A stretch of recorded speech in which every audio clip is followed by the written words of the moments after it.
Students, আজকের ক্লাসে আমরা কনজিউমার গুডস কাকে বলে সেটা নিয়ে আলোচনা করব। কনজিউমার গুডস আমরা সেই গুডস গুলোকে বলবো যে গুডস গুলোকে আমরা পারচেজ করি ফাইনালি কনজাম্পশন করার জন্য।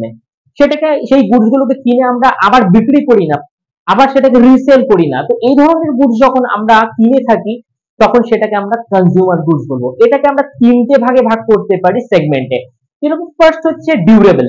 ডিউরেবল কথার অর্থ হচ্ছে যে সমস্ত গুডস কে আমরা 1 বছরেরও বেশি সময় ধরে রেখে ইউজ করতে পারি, যেরকম আলমারিরা, fridge, TV, smartphone, shoes, garments etcetera etcetera. আচ্ছা, তারপরে হচ্ছে সেমি ডিউরেবল। এটা আমরা 1 বছরের মধ্যে এই জিনিসগুলোকে আমরা খেয়ে বা কনজিউম করে শেষ করি। বেশিরভাগ খাদ্যদ্রব্য বা গ্রেনস আইটেম যেগুলো থাকে এর মধ্যে থাকে, যেরকম হরলিক্স, চায়ের পাতা, চিনি, বিভিন্ন ধরনের ধান, গম, সর্ষে এটসেট্রা এটসেট্রা।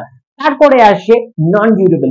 নন ডিউরেবল গুডস গুলো সাধারণত প্যারিশেবল গুডস হয়ে থাকে, যেগুলো খুব বেশি সময় ধরে রাখলে নষ্ট হয়ে যায়। খুব তাড়াতাড়ি সেগুলোকে নিয়ে মানে খাও পিও খতম করো। এরকম এক্সাম্পলস হিসাবে ফুড, সবজি, বিভিন্ন ধরনের মাছ, মাংস, দুধ জাতীয় আইটেম যেরকম পনির, মিষ্টি, এই ধরনের যে খাবারগুলো থাকে এগুলো দ্রুততার সঙ্গে পচন ধরে। তাই এই খাবারগুলোকে আমরা দ্রুততার সাথে খেয়ে বা সেটাকে কনজিউম করে শেষ করে ফেলি। তো এইভাবেই হচ্ছে এটাকে আমরা নন ডিউরেবল গুডস বা প্যারিশেবল গুডস বলতে পারি। তো এইভাবেই আমরা কনজিউমার গুডস কে রিলেট করতে পারি। Thank you.